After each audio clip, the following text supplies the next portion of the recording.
Hello, my name is Webb Mealy. I'm a Bible scholar with a specialty in biblical eschatology and the book of Revelation. I'm going to spend a little while doing an informal commentary on the 11th chapter of Zechariah, a very mysterious passage that has connections both with the book of Daniel and with the book of Revelation. It is so mysterious that I suspect that no one will know what it means until the events that are hinted in it take place. So let's have a look at it. First, verse 1 here says, "Open your doors, O Lebanon, that fire may devour your cedars. Wail, O Cyprus, for the cedar has fallen, for the glorious trees are ruined. Wail, oaks of Bashan, for the thick forest has been felled. The sound of the wail of the shepherds, for their glory is ruined. The sound of the roar of the lions, for the thicket of the Jordan is ruined." These first three verses are very difficult to interpret. It appears that they may be symbolic of major buildings being burned down in, say, Lebanon or in Jerusalem.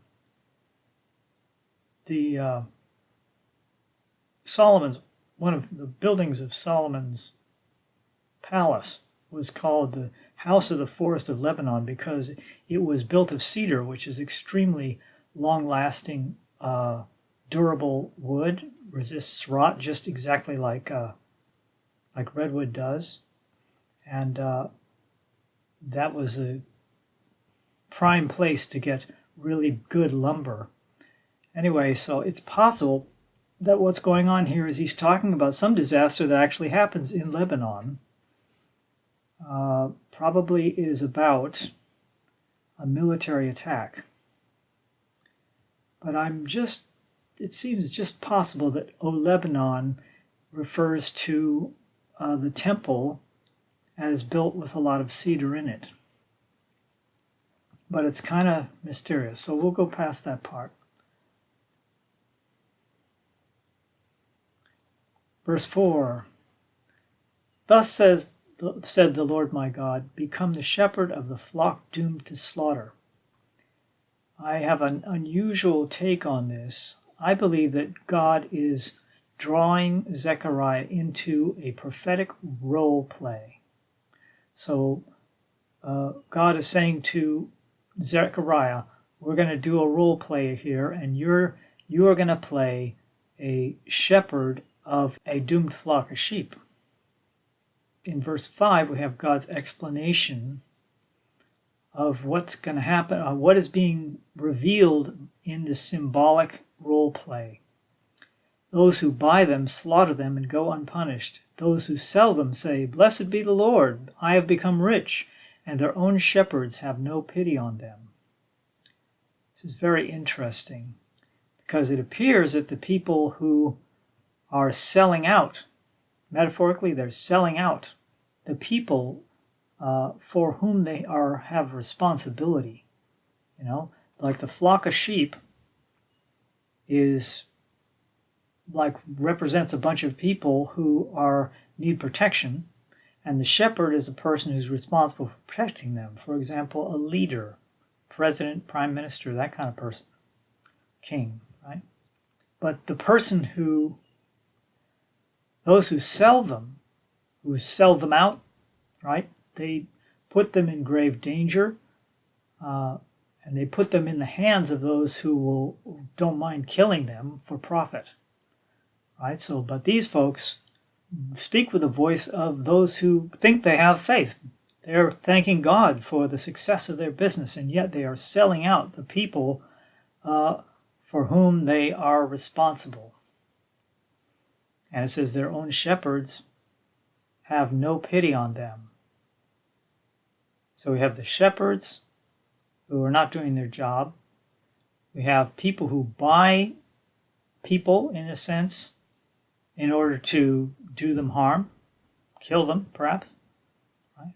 Then you have people in the middle who are potentially consider themselves like the owners of the sheep or responsible for them, and they hand them off to these others who end up killing them. It's a pretty dire situation. Then verse 6, I will no longer have pity on the inhabitants of this land, declares the Lord. Let's just see whether this land is an overinterpretation or not. This is the Hebrew. Yeah, this is just ha'aretz, right? It's not the land is literally what it says in the Hebrew, so it could be this land, i.e. the land of Israel. Whoever is doing the translating here is assuming it has to do with the land of Israel, literally. But I was just checking that. I will no longer have pity on the inhabitants of this land, declares the Lord. Behold, I will cause each of them to fall into the hand of his neighbor. In other words, those who are selling their own neighbors to those who desire their harm, and each into the hand of his king. And the king appears to be part of the process of handing the vulnerable people of the land to those who wish to do them harm for their own profit. And they shall crush the land, apparently the neighbors who are the sellers, and the king. So the leader and the major business people who are basically handing off people to harm, it says, they shall crush the land, and I will deliver none from their hand. So verse 7, so I became the shepherd of the flock doomed to be slaughtered by the sheep traders. That's an interpretation, but not a bad one. It's hard to know the grammatical relationship between the doomed to be slaughtered and the sheep traders. But one could say that the sheep traders are the ones who sell people off to those who will slaughter them or do them harm. So Zechariah says, I took two staffs, one I named Favor, the other I named Union, and I tended the sheep. So this is Zechariah now doing the role play. In his imagination, in his vision, he has two staffs, right? And they are, don't forget that shepherd's tools are for the protection of the flock. The one is Favor, that is keeping in right relationship with the people that you're responsible for tending. Like say if this person is a president type person, the president has a responsibility to do what is right for the people so that they know that you're on their side and there's no enmity between you and them. The other I named Union, it says. So that is the unity of keeping the unity of the flock together. And it says, I tended the sheep. So he's doing the role. Verse 8. In 1 month I destroyed 3 shepherds. The 3 shepherds? I don't believe that. Let's have a look. Right. No, there's no definite article there. I destroyed. This is the mark of an object. 3 shepherds. Oh, 3 of the shepherds. Yeah. Shloset Aroim. That does not mean the 3 shepherds. I don't know why they did that way. I destroyed 3 of the shepherds. It says, but I became impatient with him. Let's have a look and see if there's the word but there. Oim. Irach. Echad. Oh, in 1 month. Yeah, there's a and there. That's this va here. Kitzar. All right. I just think but doesn't make sense there. I mean, In Hebrew, there isn't a clear but oftentimes. You have to decide how you're going to render it. I think that the idea is this wicked shepherd, the one who doesn't care about the sheep, who colludes with the business interests who are making loads of money at the expense of the well-being and even the life of the people. This leader person destroys 3 other leaders besides himself, and the reason is that he is unhappy with them and they're unhappy with him. So he says, I became impatient with them and they also detested me. These are kind of synonyms. So in other words, there's rancor between this wicked, disloyal, this wicked leader who is disloyal to the people for whom he has responsibility. There's rancor between him and 3 other leaders, and he bumps off the other 3 leaders. He assassinates them, or he has them assassinated all in 1 month. That's verse 8. So I said, verse 9, I will not be your shepherd. What is to die, let it die. What is to be destroyed, let it be destroyed. And let those who are left devour the flesh of one another. Apparently there's some kind of crisis going on that's very dangerous for the sheep, and this guy doesn't give a flying hoot. And so the relationship, it appears that the relationship between the shepherd at this point, when he assassinates these 3 people who are probably criticizing him, they're either one or both of 2 things. They are criticizing him, or they are insisting on some other course of action than what he wants to do. And so rather than figure it out and do better or negotiate an acceptable solution with these 3 people, he basically has them assassinated. And but then he's saying, he's sort of admitting at this point, in verse 9, he's admitting to the public, I don't care, right? You don't like me, you had these 3 people trying to critique me and try to do this other thing that I didn't want to do. Well, so what? You deal with the crisis yourself. Whoever's going to die, let him die. Whoever's going to be destroyed by somebody else, let him be destroyed. And, you can all eat each other's flesh. Pretty heartless. Completely self-centered. Doesn't care about the people that he is responsible for protecting. Verse 10, and I took my staff favor and I broke it, annulling the covenant I had made with all the peoples. Now suddenly this is broader than one country or people that he is that he's responsible for. This is verse 10, right? I took my staff favor and I broke it, annulling the covenant that I had made with all peoples. So basically he had made some sort of covenant that had 2 aspects to it. One was to keep in right, peaceful relationships with people, to be in mutual favor with each other. And this is the one, he breaks that, annulling the covenant that I had made with all the peoples. Now that should remind you of something in Daniel. Because in Daniel chapter 9, well, first of all, let's go to Daniel 7. In regard for this wicked leader's bumping off, assassinating 3 other leaders, we have in Daniel 7, Daniel sees a 4th beast. He sees 4 beasts coming out of the Mediterranean Sea, and he says, in the night visions, a 4th beast, terrifying and dreadful and exceedingly strong. It had great iron teeth. It devoured and broke in pieces and stamped what was left with its feet. It was different from all the beasts that were before it, and it had 10 horns.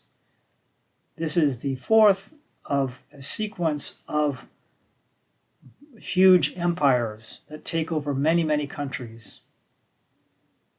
And it turns out, according to the whole, if you look at the whole chapter, this is the last wicked empire that appears on the earth before the end of the world, which we Christians think of as being Jesus Christ coming in glory and establishing the kingdom of God fully manifested on the earth and the reign of those who are faithful, the holy ones or the saints. But anyway, that's his picture of that fourth most powerful of all empires.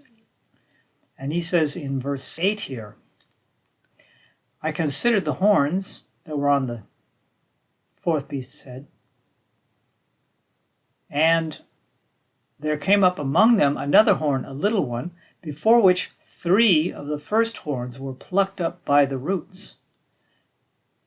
Behold, in this horn were eyes like the eyes of a man, and a mouth speaking great things.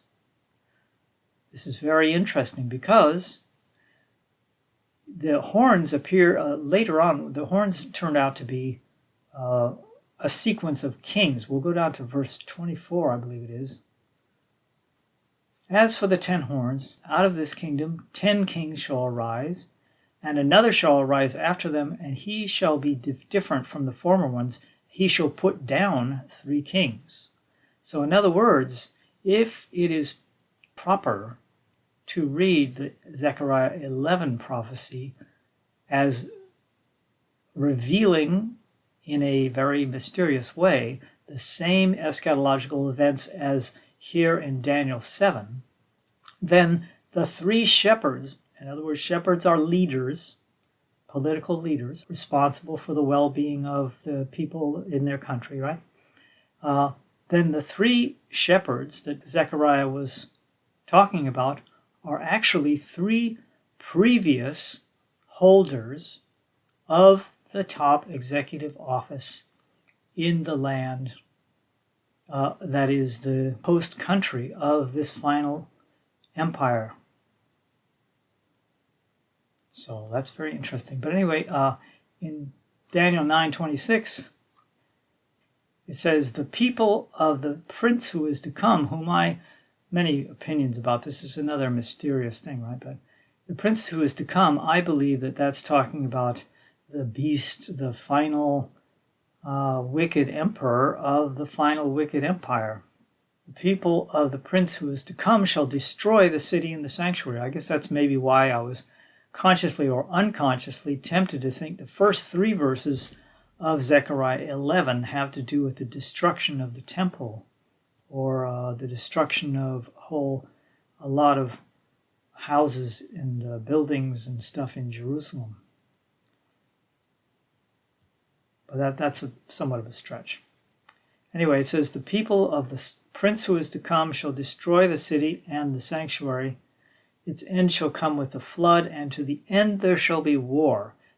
Desolations are decreed. Now, desolations mean when things become deserted. So in other words, when you destroy a whole city and everyone has to leave, they flee and become refugees, that is desolation. So this is prophesied. These matters were at least partially fulfilled in the 1st century and in the 3rd decade of the 2nd century under the Bar Kokhba revolt. Even more in the second case. The Jews were absolutely booted out of the Palestine area after the Bar Kokhba revolt in the 120s. So anyway, it'd be interesting if there's another fulfillment of that or not. And then it says in verse 27 here, he shall make a strong covenant with many for a week. He, I believe the he that's being referred to here is the prince who is to come, whom I identify as, the man of lawlessness, the beast of the book of Revelation, who's the last king, who has a persecuting campaign that goes on for 3.5 years. In Revelation 13, we'll see. Anyway, it says, for half the week he shall put... No, that's not right. I think that means after half the week. He shall put an end to sacrifice and offering, but not sure. Anyway, for half the week. Oh yeah, for half is not terrible if you consider it to be the second half of the week. He shall put an end to sacrifice and offering, and on the wing of abominations shall come one who makes desolate until the decreed end is poured out on the desolator.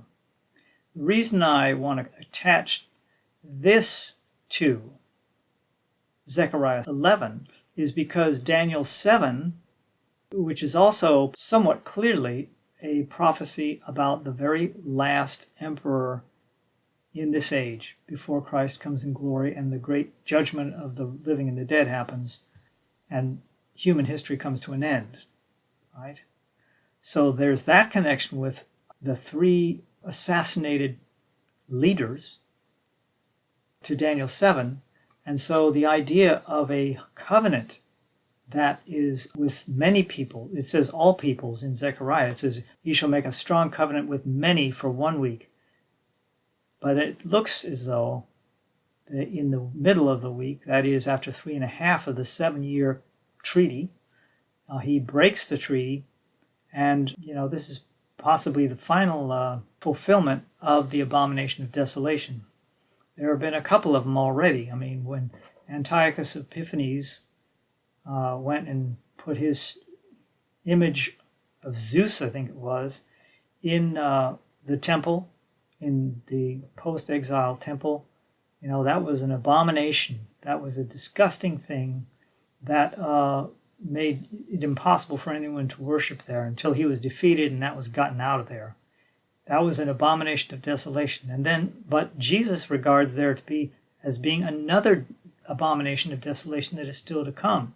There was somewhat of an abomination of desolation when Titus and his father, Roman leaders, besieged Jerusalem, took it, killed a whole bunch of people, and went in the temple and tore it to pieces. Took all the good stuff out of it, gold, silver, anything of use, and tore the thing down.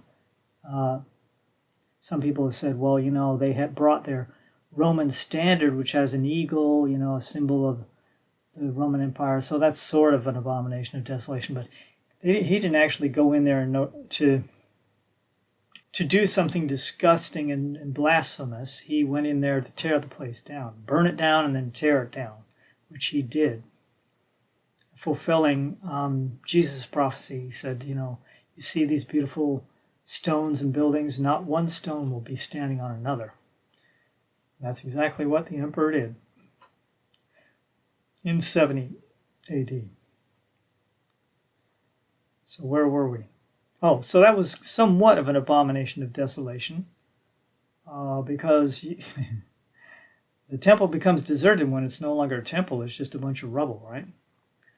We don't know whether there might be such a thing as another temple in the future. But at any rate, there might be another fulfillment of this idea. Let's go back to Zechariah. So we have 2 connections between Zechariah 11 and Daniel. Well, first of all, the general idea that this might be the last emperor. Secondly, that he assassinates or has assassinated 3 other leaders. And this idea of having a covenant with many nations. Very interesting. So let's go back to Zechariah 11 here. He says, I took my staff favor and I broke it. This is verse 10. Annulling the covenant I had made with all the peoples. And so it was annulled that day. He basically breaks the treaty that he had made or entered into with a number of nations, perhaps all nations, right?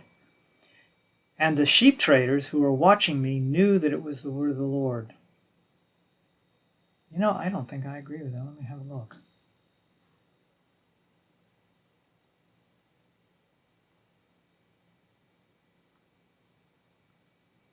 Yeah, I don't agree with that. That's a possible interpretation of the verse, but I don't agree with that. You see how this word aniyeh, this is Strong's number H6041. This is afflicted. So Aniye Hatson, that's the flock, the afflicted of the flock. That little yod at the end there, it attaches these two words to each other. These are the afflicted of the flock. Whoever that did this translation, the ESV translation, thought that this has something to do with the traders. I don't agree with that. I think that it is the afflicted of the flock. In other words, the poor people, the afflicted people of faith among the sheep, that is, of the people of this wicked shepherd, they recognized that it was the word of the Lord. Right? When this covenant is broken by this wicked shepherd, then the poor of the flock, or the afflicted of the flock, the distressed ones who were watching me, knew that it was the word of the Lord. What word of the Lord? Probably Daniel 7 and Daniel 9. It says on that day they realize what this is. This guy is the final emperor, the prince who is to come. Then I said to them, and once again, Zechariah is still in character here. Then I said to them, in his vision, he's playing this role. I said to them, if it seems good to you, give me my wages, but if not, keep them. In other words, I don't care. It's the same kind of attitude that we saw in verse 9, right? He says, I don't care. I'm going to do whatever I want. Forget you, the rest of you. I have no commitment to you. I will be faithful to no commitment to you. It says, and they weighed out my wages, 30 pieces of silver. This is a verse that Matthew says was fulfilled when Judas was paid to betray Jesus. So once again, there's the connection here to the idea of a false Christ, a betrayer of Jesus. Verse 13, then the Lord said to me, throw it to the potter, that lordly price at which I was priced by them. So I took the 30 pieces of silver and threw them into the house of the Lord to the potter. That seems to connect more to Jesus, because I was priced by them. That, if you have a high view of the divinity of Jesus, that seems to fit with the betrayal of Jesus by Judas, who, by the way, Judas was one of the senior disciples. He may have been the oldest. That'd be an interesting idea. I mean, I don't think we have information. Judas may have been the oldest of the different disciples and thought to himself, I ought to be, the senior guy, resentful of Peter, James, and John, who were younger. And my theory of what happened at the Last Supper is that Jesus, was doing the whole Seder meal, and he said, one of you is going to betray me. And John leans over and says to him, Lord, who is it? And he says, it's the person that I'm going to dip this piece of bread in the sour juice and give it to him, the vinegar water and give it to him. That was a symbolic honor for the host of the meal to give you this thing. They call it the sop for some reason. Well, I mean, it's sop because it sops up some vinegar water. It's just one of the rituals there at that meal. So anyway, Judas gets the sop, and he immediately goes out, according to John. As soon as he got it, he went out. In fact, and it says the devil entered into him as soon as he got the sop. Why? Here's my theory. Judas realized that not only did he have a certain natural claim to seniority, he had a position of trust. He was in charge of the treasury, right, of the group. But also, he had just received a high honor at this, major meal, this religious meal. And so the temptation overcame him. If he can get Jesus out of the way, he can be the person who naturally takes his place as the leader of this movement. He is an antichrist. He is a would-be usurper of Jesus Christ. And that's the connection between him and the final antichrist, if there is such a person, which I believe there will be. This person is an utterly unloyal person, only out for his own good, no sense of loyalty to anybody or anything besides his own immediate, personal interests.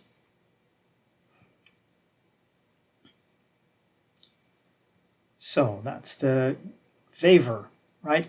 We promise we're going to be in a good relationship and keep things on the up and up between us, not allow things to go bad and go sour and betray and so on and so forth. He breaks that commitment, which he had made with not only with his own people apparently, but with all the nations. He was in an international treaty that we're not going to go to war. I mean, that's a key thing. We're not going to go to war. We're going to do whatever it takes to stay in a right relationship where we're on the up and up with each other. He breaks that after making this covenant.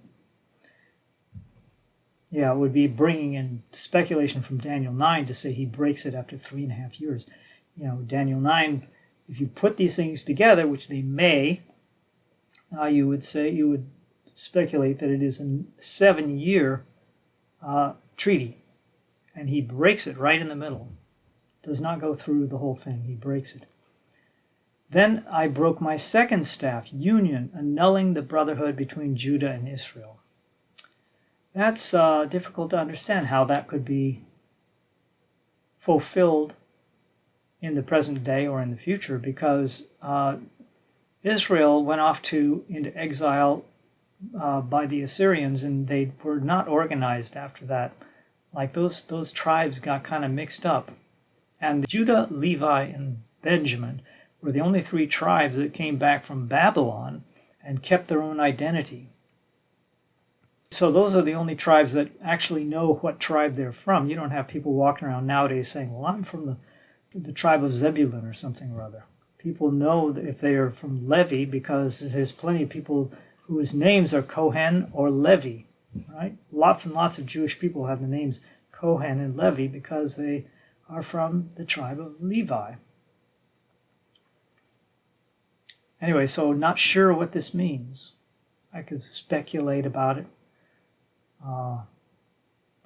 There's the principle of staying in right relationship, working things out without violence. That's the favor one. And then there's the union. So there's breaking the brotherhood between Judah and Israel. It's breaking apart what should be a unified, Israel. I don't understand how that could really be literally fulfilled in the future. I mean, I might have speculated that it could have to do with the mutual regard between believers in Jesus and non-Messianic Jews. But who gets to be Judah and who gets to be Israel, I don't know. Potentially, the believers in Jesus could be Judah because they're in the Lord's tribe. But, I mean, that's just speculation. All right, verse 15. Then the Lord said to me, take again, or once more, the equipment of a foolish shepherd. For behold, I'm raising up in the land a shepherd who does not care for those being destroyed, or seek the young, or heal the maimed, or nourish the healthy, but devours the flesh of the fat ones, tearing off even their hoofs. This person who is responsible for the protection and maintenance of the well-being of the people over whom he has political power is utterly, utterly disloyal. He will sell them to anybody he wishes. Woe to my worthless shepherd who deserts the flock. May the sword strike his arm and his right eye. Let his arm be wholly withered and his right eye be utterly blinded. Very interesting. Is this a literal attack? This person is physically attacked. Somebody tries to kill him and he survives, but ends up with one side of his body, or at least one of his arms, and it looks as though you end up with a head wound if it causes you to be blind in one eye and one arm being completely paralyzed, right? And that, again, tends to look like it evokes Revelation 13, where it says this one head of this beast had what looked like a fatal head wound, but it recovered.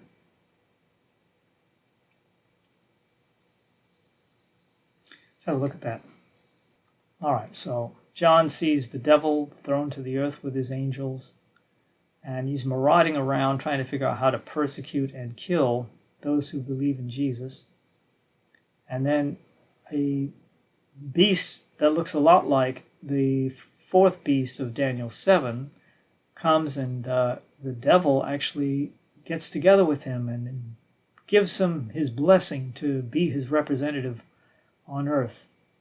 The beast I saw, verse 2, was like a leopard. Its feet were like a bear's, and its mouth was like a lion's mouth. And to it the dragon gave his power and his throne and great authority. One of its heads seemed to have a mortal wound, but its mortal wound was healed, and the whole earth marveled as they followed the beast. And they worshipped the dragon, for he had given his authority to the beast, and they worshipped the beast, saying, "Who is like the beast, and who can fight against it?" So the beast appears to be a world emperor who has pretensions of divinity. He is an antichrist. He is a false Christ. The beast was given a mouth uttering haughty and blasphemous words, and it was allowed to exercise authority for 42 months. This recalls the very boastful horn on the head of the fourth beast in Daniel 7. And his persecuting activity ends up lasting for 42 months, 3.5 years in Daniel 7. And where does this go here? We'll go on a little bit. It opened its mouth to blasphemies against God, blaspheming his name and his dwelling, that is, those who dwell in heaven. And it was allowed to make war on the saints and to conquer them.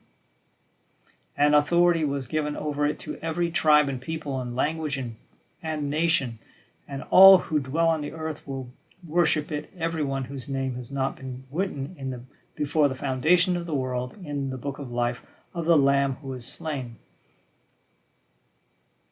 So here this beast has this final emperor that the devil gives his power to cause all the unbelieving nations to go astray and believe that he has divine powers. He has 42 months of permission from God to do his activities. Check out Daniel. Let's go back to Daniel 7. So it says, as for the 10 horns on the head of the fourth beast, out of his kingdom 10 kings shall arise, and another shall rise after them. He shall be different from the former ones, and shall put down 3 kings. We saw that connection with Zechariah 11. I destroyed 3 shepherds in 1 month. They were disgusted with me, and I was disgusted with them.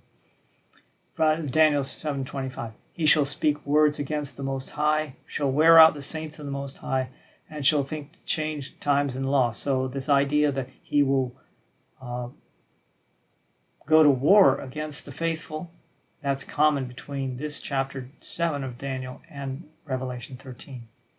And they, that is, the saints of the Most High, shall be given into his hand for time, times, and half a time.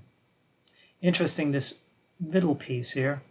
It's just possible that could refer to the same thing that is spoken about in Zechariah 11, where it says, I annulled the covenant I had made with all nations. But anyway, this time, times, and a half a time, right? 1 plus 2 is 3 and half. So this refers to 3.5 years. And this is the same thing in Revelation, right? 42 months. If you think about that, that's 3.5 years. 12, 24, 36, that is 3 years. And another 6 is 42. 3.5 years. So we're potentially talking about the same thing, same person, Same persecuting activity, same character. I mean, that's the most interesting thing here, right? Is the incredibly boastful and utterly, utterly selfish and self-centered mentality of this person that is being prophesied. He couldn't give a darn for anybody's safety. Just, well, he's lawless.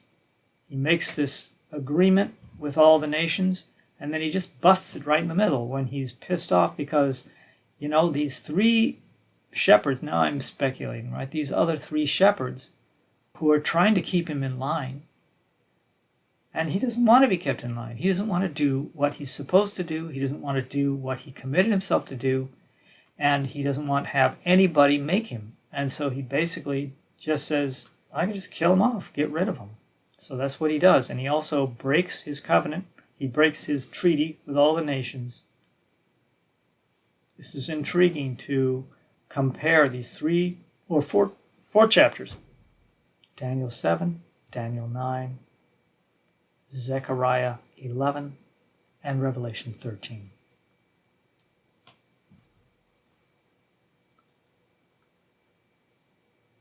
I think we'll leave it there. Could add more speculations, but that'll do. This is Webb Mealy signing off.